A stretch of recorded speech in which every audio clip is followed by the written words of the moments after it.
Check it out, today we're doing an epic review of the Tom Bihn Synik 30-liter backpack. In the video, I'm gonna break this bag down, tell you everything you need to know to decide if it's the bag for you. And if it's not, you're gonna wanna stick around to the end of the video. We'll come back to the bag rack and I'll give you some alternative bag recommendations that might better suit your needs. But first, let's break this guy down.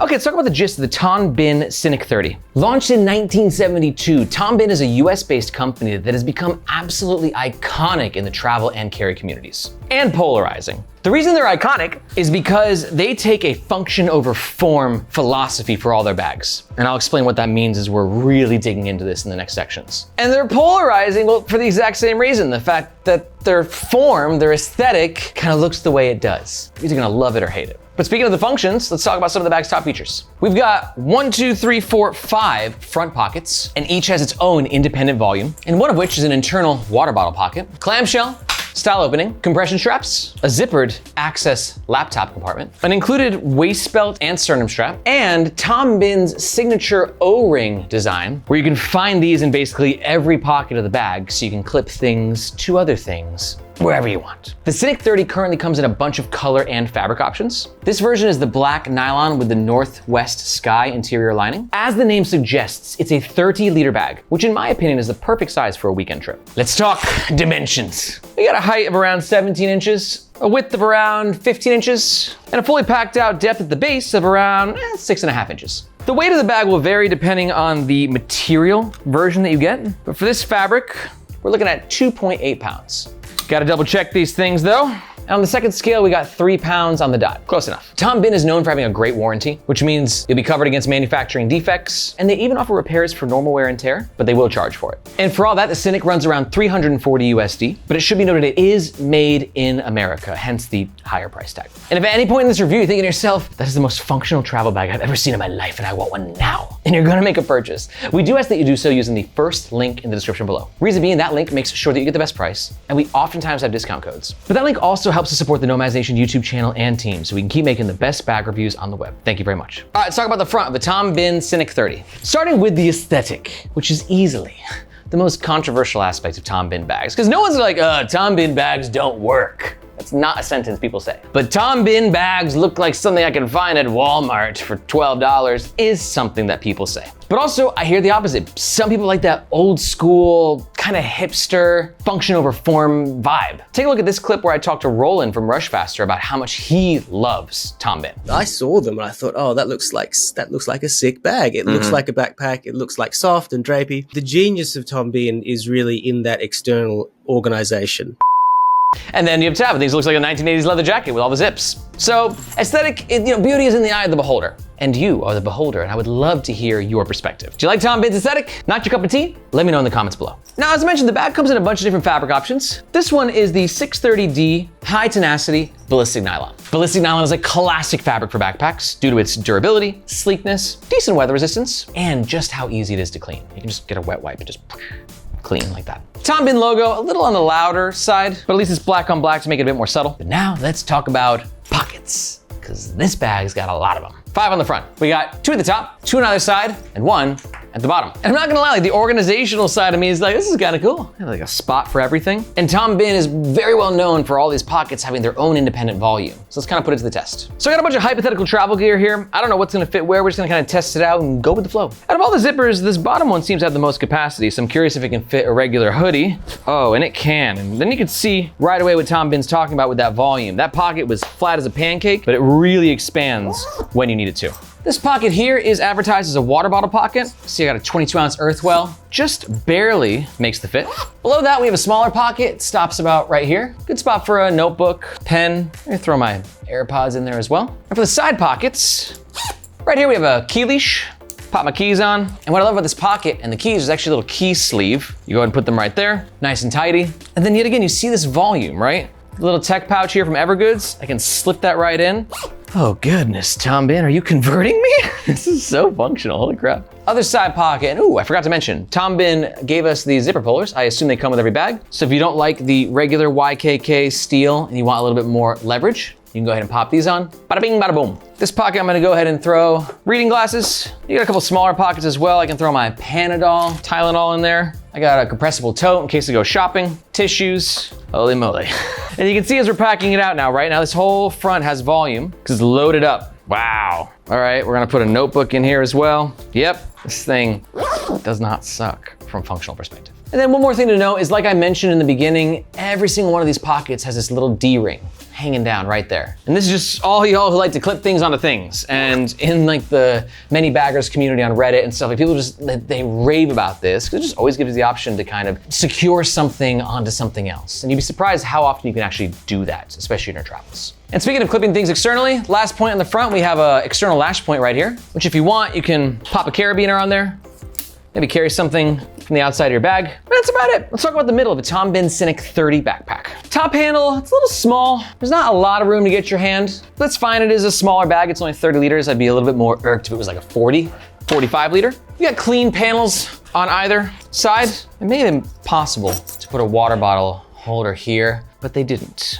which will be a deal breaker for some of you. But now let's get into the main compartment, which is full, like 270-degree axis clamshell opening. And inside the main compartment, it's pretty simple, which is exactly how I like it for a travel bag. I don't need a bunch of pockets inside. I just want to throw stuff in, packing cubes, right? Pouches. On this side, we have a big old stash pocket, external lash points at the top. On the other side, we have a tech sleeve and the compression straps. One quick note about the lining. This is a ripstop lining. And they call it ripstop because it literally is designed to stop rips, hence those squares, right? It's reinforced stitching. And it should also be quite weather resistant in itself. Let's pack it out. Now it's a 30-liter bag, so it's not meant for like long-term world travel, weekend trips, right? So I got like my weekend trip get up here. Before we pack it out, let's talk about the laptop compartment. Because I said that this was the laptop compartment, and it ain't. There's actually a laptop compartment here, which we'll talk about in the next section. But this is a great spot for a tablet. I got a 12.9-inch iPad prop.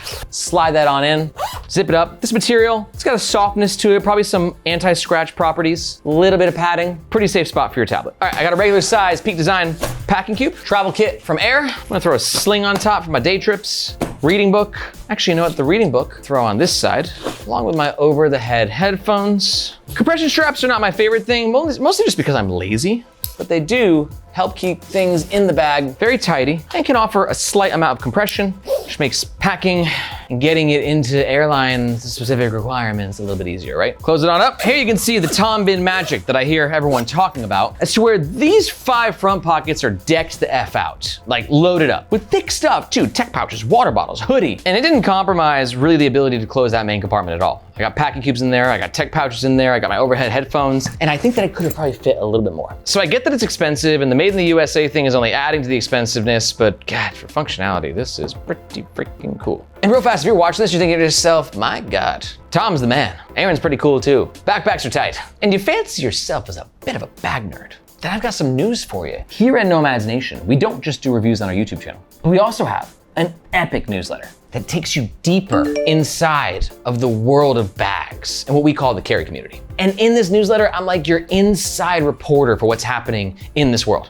I'm talking new bags, new releases, new drops, new collabs, limited edition products, and everything in between. So if you want to be at the cutting edge of what's happening in the carry community, be sure to look for this globe emoji in the description below, where you can sign up to the Nomads Nation newsletter. Hope to see you in your inbox. Back to this guy. Let's talk about the back of the Tom Bihn Synik 30. First up, the laptop compartment. Well, okay, I've made multiple errors now. So I was right. Where the tablet goes is the laptop compartment, but it's also accessible from the side. Tom Bihn, you and your wizardry. I got a 3D printout of a 16-inch MacBook Pro. You can see that there is no way in John Stamos' name. Oh, we got a little, okay, cool. So a 16-inch MacBook Pro. Holy John Stamos, didn't think that could fit. Can fit. Now we're getting a bit tighter though. It's really difficult to close. I would not say this is the most ideal 16-inch laptop compartment I've ever reviewed. It's lacking a little bit of structure, so the bag, you know, kind of caves into itself a little bit. Overall, it gets the job done, but yeah, it's not the best tech compartment I've ever seen. And there's literally no false bottom on here, so if you drop your bag, the laptop is gonna feel it. Let's talk comfort, which comes down to 2 things, shoulder straps and back panel. For the shoulder straps, it's kind of feel like a little old school to me. Really well padded, nice foam, great rebound, but it's just a single layer. Sometimes the more modern bags, it'll have like a light layer of foam and then a stronger layer of foam to give it some more structure. These are a little bit more structureless, but they keep a decent structure. It just doesn't feel as well thought out as like the way that some modern bags tackle their shoulder straps. We do have a sternum strap right here that uses Woojin hardware. They make some of the best hardware in the game. The sternum strap is adjustable, but you do have some excess dangle flying around. Hashtag stop the dangle, hashtag not my favorite. But moving lower south, we did get the dangle stoppers here. Thank you for that, Tom Bihn. And then finally, we do have an included hip belt, which is in fact removable. Now I say hip belt because normally a hip belt is like a little bit beefier and very well padded. So then the hip belt can like really rest along your waist and your hips and take the brunt of the weight and make it a more comfortable wearing experience. This thing though is just a nylon sort of webbing. It's really basic. It will help, don't get me wrong. This is not like a super epic, gonna save your back hip belt. Tav. Tav says that this will be a belly belt. And Tav thinks it's actually gonna be a belly belt. We'll find out in just a moment. And for the back panel, this top material, pretty nice ventilation to it, decent comfort, decent padding, extra laptop protection. And then finally, we do have a luggage pass-through holder that allows you to carry your bag vertically, which is awesome because then the bag gets to stand like this on your suitcase as opposed to like this, like a lot of modern bags, which I never understood. And finally, let's put it to a little comfort test. Actually, the straps feel a little bit better than I thought. Decent padding. The excess dangle on the sternum strap will irk me. I don't like that. This is not fun. And let's see about Tav's prediction with the belly belt. Now I'm 5'8". It's not the tallest dude in the world, but you know, my belly button is here. So we're looking about at a ½ inch south of belly button range. And it's not a great hip belt, but it's also obviously not designed to be a great hip belt. It's just meant to give you a little extra support when you need. Like, check this out. Like, you can kind of almost hold the bag just with the hip belt here, right? So this is the weight that you're taking off of your back. Is this attractive? Do I look hot like this? Ah! Whoa! All right, flex, Aaron, flex. That's better. Unfortunately though, dangle here, dangle there. Overall though, pretty comfortable bag. Let's talk about the overall pros and the cons of the Tom Bihn Synik 30. Pro number one, it's obvious. The functionality is out of this world. And pro number two, that's greatly helped by all of these front pockets having their own independent volume. And pro number three, I came around. Actually, I found the shoulder strap to be a very comfortable wear. But on the flip side, I got me some cons as well. Here they are. Con number one, it's gotta be the aesthetic, right? This is the whole Tom Bihn polarization. The look is not gonna be everyone's cup of tea. Con number two is this is definitely not the best laptop solution I've ever reviewed. Kind of far from it. And con number three, for me, this bag just got a bit too much dangle for my personal taste. But you might be a dangle lover, they do exist. And a function over form lover, they also exist. And you might be like, I'm buying that freaking bag. And just a reminder, if that's the case, we do ask that you do so with the first link in the description below. Thank you very much. But if you're not quite sold, let's talk about those alternative recommendations I mentioned at the beginning of the video and go back over to the bag rack.